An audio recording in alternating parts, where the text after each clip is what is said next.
Japan से लगभग 100 kilometre दूर पैसिफिक समुंदर में 10 लाख स्क्वायर किलोमीटर का एक ऐसा एरिया है जहां से जहाज और हवाई जहाज भी गुजरने से कतराते हैं। आखिर ऐसा क्या है? इस जगह में आइए देखते हैं। इस वीडियो में इस एरिया को दी डेविल्स सी, डेविल्स ट्रायंगल या फिर ड्रैगन ट्रायंगल भी कहा जाता है। इस ट्रायंगल की एक खास बात यह भी है कि यह बरमूडा ट्रायंगल के बिल्कुल ऑपोजिट है और ये दोनों ट्रायंगल्स ऐसी पोजीशन पर है कि हमारी जमीन की 25th पैरेलल लाइन इन दोनों को एक ही जगह से कट करती है। इस एरिया के बारे में बहुत सी कहानियां मशहूर है कि यहाँ पर बहुत सी शिप और हवाई जहाज हमेशा के लिए गुम हो गए और उनका कोई सुराग नहीं मिला। इसी वजह से जापानीज सरकार ने इस सारे एरिया को शिपिंग के लिए डेंजर जोन भी डिक्लेयर किया।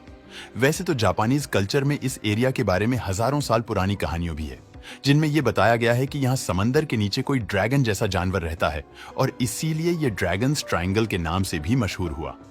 ये एरिया तब लाइमलाइट में आया जब अगस्त 1945 में जापानीज एयर फोर्स का एक जहाज टोक्यो के साउथ में फिलीपींस से गुजर रहा था कि अचानक उसने कंट्रोल टावर को एक अजीब सा मैसेज भेजा कि आसमान अजीब सा हो रहा है, आसमान खुल रहा है। ये आसमान को क्या हो रहा है? और ये इस पायलट के आखिरी अल्फाज थे। इसके बाद कंट्रोल टावर का इस जहाज से संपर्क कट गया और ये जहाज दोबारा कभी नहीं मिला। इसके बाद भी इस एरिया में ऐसी बहुत सी घटनाएं ये होती रही।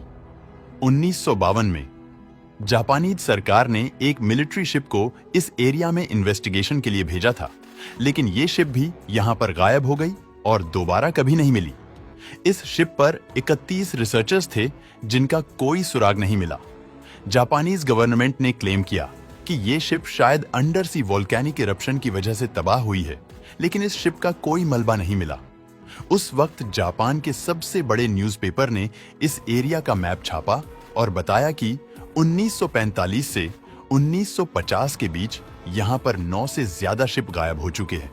4 जनवरी 1955 को एक जापानीज शिप शिन्योमारू जापानीज आइलैंड मिकुरा जिमा के पास से गुजर रही थी कि उसका भी कंट्रोल टावर से रास्ता कट गया। खैर 12 दिन बाद ये शिप मिल तो गई, लेकिन इस शिप पर सवार लोगों को कोई आइडिया नहीं था और इस शिप पर मौजूद कुछ लोगों ने कुछ अजीब सी स्टेटमेंट्स भी दी जो कभी वेरीफाई नहीं हो सकी। बट ये एरिया अब पॉपुलर कल्चर का हिस्सा बनने लगा। 1970 में न्यूयॉर्क टाइम्स ने इस एरिया को दी डेविल्स सी का नाम दिया। फिर इस एरिया पर बहुत सी मूवीज भी बनी जैसे गॉडजिला और रेगो वगैरह, लेकिन अब यहीं पर एंट्री होती है। एक और अमेरिकन राइटर लैरी कुश ने एक बुक पब्लिश की बरमूडा ट्रायंगल मिस्ट्री सोल्व। इस किताब में उन्होंने इस डेविल्स या ड्रैगन्स ट्रायंगल का भी जिक्र किया और लैरी ने जापानी सरकार के ऑफिशियल्स को खत लिखे ये जानने के लिए कि क्या वाकई जापानी सरकार ने कोई ऐसा एरिया डेसिग्नेटेड किया हुआ है जहां से शिप्स को नहीं गुजरने दिया जाता। लेकिन जब जापानी सरकार ने साफ इनकार कर दिया कि ना तो कोई डेविल सी है, ना कोई ड्रैगन ट्रायंगल है और ना ही इसकी कोई लिमिटेशन है, लैरी ने पूछा कि फिर आपने इस एरिया को डेंजर जोन क्यों कहा हुआ है और जहाजों को इधर गुजरने से क्यों मना किया हुआ है। साथ ही में इन्होंने ये भी जानना चाहा कि जिन शिप्स का जिक्र चार्ल्स बर्लिट्स ने अपनी किताब में किया था उनकी हकीकत क्या है। जब जापानीज गवर्नमेंट का जवाब आया तो वो चार्ल्स बर्लिट्स की बातों के बिल्कुल ऑपोजिट था। जापानीज सरकार ने साफ इनकार कर दिया कि ना तो कोई डेविल सी है, ना कोई ड्रैगन ट्रायंगल है और ना ही इसकी कोई लिमिटेशन है।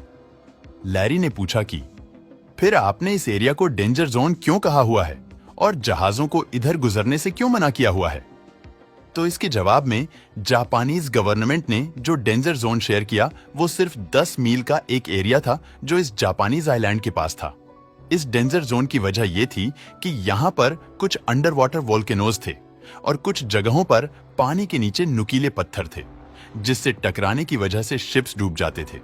इसी तरह वो जो 9 समुद्री जहाज यहां पर गुम हुए थे उस पर जापानी सरकार ने कहा कि वो सब कोई बड़े समुद्री जहाज नहीं बल्कि छोटी मोटी शिप्स थी। और पर जब ये शिप्स लापता हुई थी तब यहां पर जबरदस्त तूफान आया हुआ था, जबकि चार्ल्स बर्लिट्स ने अपनी किताब में लिखा था कि ये शिप्स जब लापता हुई तो समुद्र में कोई तूफान नहीं था। तो चार्ल्स बर्लिट्स के दावों और जापानी सरकार के जवाब में बहुत फर्क था और ऑफिशियली कोई सरकार या साइंटिफिक ऑर्गेनाइजेशन इस एरिया को डेंजर जोन नहीं मानती है। और यहाँ जो एक्सीडेंट्स होते भी है उनकी एक बड़ी वजह यहाँ का एक्सट्रीम वेदर और इलेक्ट्रोमैग्नेटिक डिस्टर्बेंस है। ऐसा महसूस होता है कि जैसे बरमूडा ट्रायंगल की तरह ये ड्रैगन ट्रायंगल भी फैक्ट से ज्यादा फिक्शन है। दोस्तों, आपको क्या लगता है? हमें कमेंट करके जरूर बताएं।